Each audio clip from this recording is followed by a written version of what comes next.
Hi hello friends, welcome back to my channel. ಎಲ್ಲರೂ ಹೇಗಿದ್ದೀರಿ? ನೀವೆಲ್ಲರೂ ಕೂಡ ಚೆನ್ನಾಗಿದ್ದೀರಾ ಅಂತ ಅನ್ಕೊಂಡಿದ್ದೀನಿ. ನಾನು ಕೂಡ ಸೂಪರ್ವಾಗಿದ್ದೀನಿ. ಇವತ್ತಿನ ವಿಡಿಯೋ ಶುರು ಮಾಡೋದಕ್ಕಿಂತ ಇನ್ನು ಯಾರೆಲ್ಲ ನನ್ನ ಚಾನಲ್ನ ಸಬ್ಸ್ಕ್ರೈಬ್ ಮಾಡ್ಕೊಂಡಿಲ್ವೋ ಪ್ಲೀಸ್ ಸಬ್ಸ್ಕ್ರೈಬ್ ಮಾಡ್ಕೊಂಡು ನೋಡಿ, ಲೈಕ್ ಮಾಡಿ, ಶೇರ್ ಮಾಡಿ, ಹಾಗೆ ಪಕ್ಕದಲ್ಲಿರೋ ಬೆಲ್ ಐಕನ್ನು ಕೂಡ ಕ್ಲಿಕ್ ಮಾಡಿ ಅಂತ ಹೇಳ್ತಾ ಇವತ್ತಿನ ವ್ಲಾಗ್ನ ಶುರು ಮಾಡೋಣ ಬನ್ನಿ ಗೈಸ್. ಎಸ್ಪೆಷಲಿ ಇವತ್ತಿನ ವ್ಲಾಗ್ ಏನಪ್ಪ ಅಂತಂದರೆ ತುಂಬಾ ಸ್ಪೆಷಲ್ ಆಗಿರೋಂಥ ದಿನ ಇವತ್ತು ಏನು ವಿಶೇಷ ಅಂತ ನಿಮ್ಗೆಲ್ಲರಿಗೂ ಗೊತ್ತಿರುತ್ತೆ. ಸೊ ಎಲ್ಲ ನನ್ನ ಅಕ್ಕ, ತಮ್ಮ, ಅಣ್ಣ, ತಂಗಿಯರಿಗೆ ಪ್ರತಿಯೊಬ್ಬರಿಗೂ ಕೂಡ ರಕ್ಷಾಬಂಧನದ ಆರ್ಥಿಕ ಶುಭಾಶಯಗಳು. ಇವತ್ತಿನ ಸ್ಪೆಷಲ್ ದಿನಕ್ಕೋಸ್ಕರ ಒಂದು ಒಳ್ಳೆ ಮೆಸೇಜನ್ನು ತಗೊಂಡು ಬಂದಿದ್ದೀನಿ ನಿಮ್ಮ ಮುಂದೆ. ಪ್ರತಿಯೊಬ್ಬರಿಗೂ ಈ ಒಂದು ಮೆಸೇಜ್ ಅನ್ವಯಿಸುತ್ತೆ. ಏನಪ್ಪ ಅಂತಂದರೆ, ಚಿಕ್ಕ ವಯಸ್ಸಲ್ಲಿ ಅಣ್ಣ, ತಮ್ಮ, ಅಕ್ಕ, ತಂಗಿಯರು, ಒಡ ಹುಟ್ಟಿದವರು ಯಾರೇ ಆಗಿರ್ಬೋದು, ಸೊ ಏನು ಮಾಡ್ತಾರಪ್ಪ ಅಂತಂದರೆ ಚಿಕ್ಕ ವಯಸ್ಸಲ್ಲಿ ತುಂಬಾ ಜಗಳ ಆಡ್ತಾ ಇರ್ತಾರೆ. ಜಗಳ ಆಡಿದ್ರು ಕೂಡ ಒಂದು 5 ನಿಮಿಷಕ್ಕೆ ಒಂದಾಗ್ಬಿಡ್ತಾರೆ. ಆದರೆ ದೊಡ್ಡವರಾದ ಮೇಲೆ ಯಾಕೆ 5 ನಿಮಿಷದ ಜಗಳಕ್ಕೆ ಎಷ್ಟೋ ಅಣ್ಣ ತಂಗಿರು, ಅಕ್ಕ ತಮ್ಮರು, ಒಡ ಹುಟ್ಟಿದವರು ತುಂಬ ಜನ ದೂರ ಆಗಿಬಿಟ್ಟಿದ್ದಾರೆ. ಅದು ಎಕ್ಸಾಂಪಲ್ ಎಲ್ಲರ ಮನೆಗಳಲ್ಲೂ ಇರೋ ವಿಚಾರನೆ. ಏನಪ್ಪ ಅಂತಂದರೆ ಈ ಆಸ್ತಿ ವಿಚಾರಕ್ಕಾಗಿ ಅಥವಾ ಹಣದ ವಿಚಾರಕ್ಕಾಗಿ ಏನೋ ಒಂದು ದೊಡ್ಡವರು ಮಾಡಿಟ್ಟಿರೋಂಥ ಒಂದು ಬೆಲೆ ಬಾಳುವಂಥ ವಸ್ತುಗಳಿಗಾಗಿರ್ಬೋದು ಅಥವಾ ಜಮೀನಾಗಿರ್ಬೋದು, ಈ ಥರ ಕೆಲವೊಂದು ವಿಚಾರಗಳಿಗಾಗಿ ಅಣ್ಣ, ತಮ್ಮ, ಅಕ್ಕ ತಂಗಿಯರು, ಒಡ ಹುಟ್ಟಿದವರು ಯಾರೇ ಆಗಿರ್ಬೋದು ದೂರ ಆಗಿರ್ತಾರೆ. ಅಂದರೆ ವರ್ಷಗಳಿಗಟ್ಟಲೆ ಮಾತಾಡದೇ ಇರೋರು ಎಷ್ಟೋ ಜನ ಇದ್ದಾರೆ ಈ ಸಮಾಜದಲ್ಲಿ. ಅಂಥವ್ರಿಗೆ ನಾನು ಒಂದು ಒಳ್ಳೆ ಮೆಸೇಜನ್ನು ತೊಗೊಂಬಂದಿದ್ದೀನಿ ಇವತ್ತು. ಸ್ಪೆಷಲ್ಲಾಗಿ ಈ ಒಂದು ಮೆಸೇಜು ಎಲ್ಲರಿಗೂ ಅನ್ವಯಿಸುತ್ತೆ. ಸೊ ಇವತ್ತು ಸ್ಪೆಷಲ್ಲಾಗಿ ರಕ್ಷಾಬಂಧನ ಆಗಿರೋದ್ರಿಂದ ಈ ಒಂದು ಮೆಸೇಜ್ನ ನಾನು ಹೇಳೋಕ್ಕೆ ಬಯಸ್ತೀನಿ. ಏನಪ್ಪ ಅಂತಂದರೆ, ಚಿಕ್ಕ ವಯಸ್ಸಲ್ಲಿ ಪ್ರತಿಯೊಂದು ವಿಚಾರಕ್ಕೂ ಜಗಳ ಆಡ್ತಾ ಇರ್ತಾರೆ ಅಣ್ಣ ತಂಗಿ, ಅಕ್ಕ ತಂಗಿಯರು ಯಾರೇ ಆಗಿರ್ಬೋದು. ಸೊ ಏನಕ್ಕೆ ಸಾಮಾನ್ಯವಾಗಿ ಜಗಳ ಆಗುತ್ತೆ ಅಂತಂದರೆ, ಜಾಸ್ತಿ ಜಗಳ ಆಗೋದು ಟಿ ವಿ ರಿಮೋಟು ಅಥವಾ ತಿಂಡಿಗಳಿಗಾಗಿ ಅಥವಾ ಬುಕ್ಕು, ಪೆನ್ಸಿಲ್ಲು, ಪ್ರತಿಯೊಂದಕ್ಕೂ ಕೂಡ ನನಗದೇ ಬೇಕು, ನನಗಿದೇ ಬೇಕು, ನನಗೆ ಅದೇ ಡ್ರೆಸ್ ಬೇಕು, ಇದೇ ಡ್ರೆಸ್ ಬೇಕು ಅಂತ ತುಂಬ ಜನ ಅಕ್ಕ ತಂಗಿರು, ಅಣ್ಣ ತಮ್ಮಂದರು ಜಗಳ ಆಡ್ತಾ ಇರ್ತಾರೆ.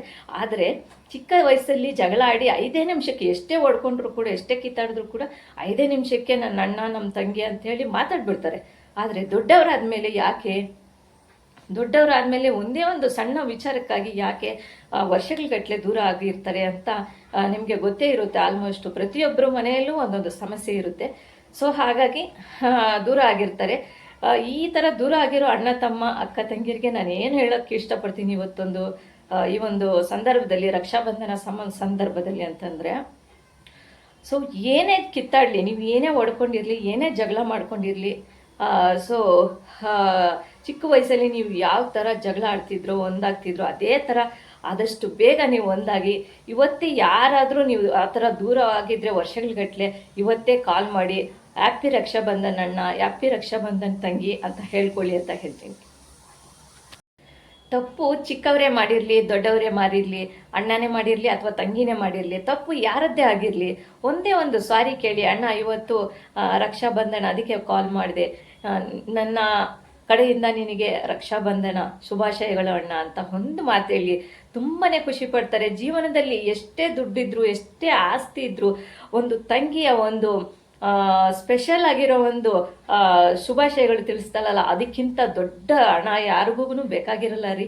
ಸೊ ಅದಕ್ಕೋಸ್ಕರ ಹೇಳ್ತೀನಿ, ಯಾರ ಕಡೆಯಿಂದನೇ ತಪ್ಪಾಗಿರಲಿ, ಒಂದೇ ಒಂದು ಸಾರಿ ಕೇಳಿಬಿಟ್ಟು, ಇವತ್ತು ಸ್ಪೆಷಲ್ ಡೇ ಆಗಿರೋದ್ರಿಂದ ನಿಮ್ಮ ತಪ್ಪು ಏನೇ ಆಗಿದ್ರು ಕೂಡ ಇವತ್ತು ನಿಮ್ಮ ಅಣ್ಣ ಕ್ಷಮಿಸ್ತಾನೆ, ನಿಮ್ಮ ತಂಗಿ ಕ್ಷಮಿಸ್ತಾಳೆ. ಸೊ ಇವತ್ತು ಈ ಒಂದು ಸಂದರ್ಭದಲ್ಲಿ ನೀವು ಸಾರಿ ಅಣ್ಣ ಅಂತ ಕೇಳಿ, ಸಾರಿ ತಂಗಿ ಅಂತ ಕೇಳಿ, ಒಂದು ರಕ್ಷಾಬಂಧನ ಶುಭಾಶಯಗಳನ್ನು ತಿಳಿಸಿ ಅಂತ ಹೇಳ್ತೀನಿ. ಸೊ ಯಾರಿಗೆಲ್ಲ ಈ ಒಂದು ವಿಡಿಯೋ ಇಷ್ಟ ಆಗಿದ್ರೆ ಖಂಡಿತ ನೀವು ನಿಮ್ಮ ಅಣ್ಣ, ನಿಮ್ಮ ತಂಗಿ ಮೇಲೆ ಪ್ರೀತಿ ಇದ್ದರೆ ಖಂಡಿತ ನೀವು ಹೇಳ್ತೀರಾ. ಸೊ ಯಾರು ತಪ್ಪು ಮಾಡದೇ ಇರೋರಿಲ್ಲ ಈ ಸಮಾಜದಲ್ಲಿ. ಜೀವನದಲ್ಲಿ ತಪ್ಪುಗಳು ಪ್ರತಿಯೊಬ್ಬರು ಮಾಡ್ತಾರೆ. ಎಂತೆಂಥವ್ರು ವ್ಯಕ್ತಿಗಳಿಗೂ ಎಲ್ಲೋ ದೂರದ ಸಂಬಂಧಿಗಳಿಗೆ ನಾವು ಸಾರಿ ಕೇಳ್ತೀವಿ. ಒಂದು ಬಸ್ಸಲ್ಲಿ ಯಾರಾದರೂ ಒಂದು ಟಚ್ ಆದರೆ ಸಾರಿ ಕೇಳ್ತೀವಿ, ಅಥವಾ ಏನಾದರೂ ನಮ್ಮ ಕಡೆಯಿಂದ ಯಾರಿಗಾದ್ರೂ ಏನಾದರೂ ಕೆಟ್ಟದಾಗಿದ್ದರೆ ಅಥವಾ ನಮ್ಮ ಕಡೆಯಿಂದ ಏನಾದರೂ ತೊಂದರೆ ಆಗಿದ್ದರೆ ಸಾರಿ ಕೇಳ್ತೀವಿ, ಯಾರಿಗೋ ಸಾರಿ ಕೇಳ್ತೀವಿ.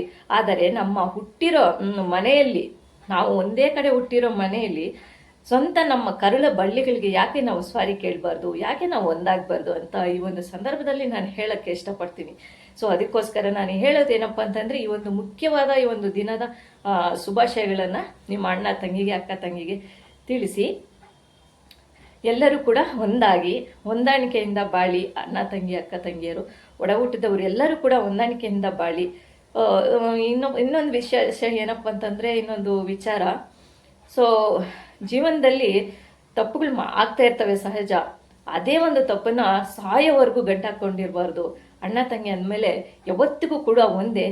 ಒಡ ಹುಟ್ಟಿದವರು ಒಂದಾಗಿದ್ದರೆ ಯಾರು ಕೂಡ ಯಾವ ಎಲ್ಲೇ ಇರೋರು ಆದರೂ ಕೂಡ ದೂರದ ಸಂಬಂಧಿಗಳು ಅಥವಾ ನಿಮಗೆ ಶತ್ರುಗಳು ಯಾರೇ ಕೂಡ ನಿಮ್ಮನ್ನು ಅಲ್ಲಾಡ್ಸೋಕ್ಕಾಗೋದಿಲ್ಲ ಅಂತ ಹೇಳ್ತೀನಿ. ನೀವು ಒಡ ಹುಟ್ಟಿದವರು ಒಗ್ಗಟ್ಟಾಗಿದ್ದರೆ, ಅಣ್ಣ ತಮ್ಮ ಅಕ್ಕ ತಂಗಿರು ಯಾರು ಕೂಡ ನಿಮ್ಮ ಮೇಲೆ ಜಗಳಕ್ಕೂ ಬರೋದಿಲ್ಲ, ಯಾರು ಕೂಡ ನಿಮ್ಮ ಮೇಲೆ ಕೆಟ್ಟ ಪರಿಣಾಮ ಯಾರೂ ಮಾಡಬೇಕು ಅಂತ ಕೂಡ ಊಹೆ ಕೂಡ ಮಾಡೋದಿಲ್ಲ.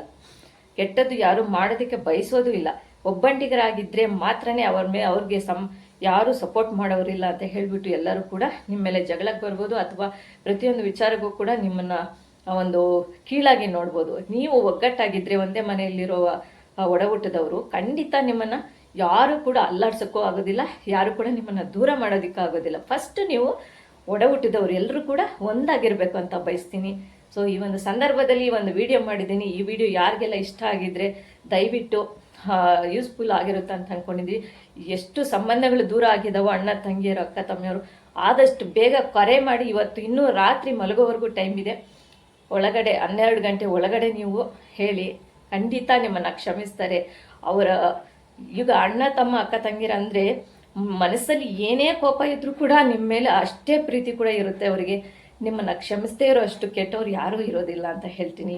ಸೊ ದಯವಿಟ್ಟು ಎಲ್ಲರೂ ಕೂಡ ಈ ಒಂದು ವಿಡಿಯೋ ನೋಡಿದ ತಕ್ಷಣ ನಿಮ್ಗೆ ಯಾರ್ಯಾರಿಗೆ ಕರೆ ಮಾಡಬೇಕಂತ ಇದ್ದೀರೋ ಎಲ್ಲರಿಗೂ ಕರೆ ಮಾಡಿ ನಿಮ್ಮ ಒಡ ಹುಟ್ಟಿದವರಿಗೆ ಒಂದಾಗಿ ಬಾಳಿ ಅಂತ ಹೇಳಕ್ಕೆ ಇಷ್ಟಪಡ್ತೀನಿ. ಇಷ್ಟೊಂದು ಹೇಳಿ ಈ ಒಂದು ವಿಡಿಯೋನ ಮುಗಿಸ್ತಾ ಇದ್ದೀನಿ. ಮುಂದಿನ ವಿಡಿಯೋದಲ್ಲಿ ಸಿಗ್ತೀನಿ. Thank you so much guys.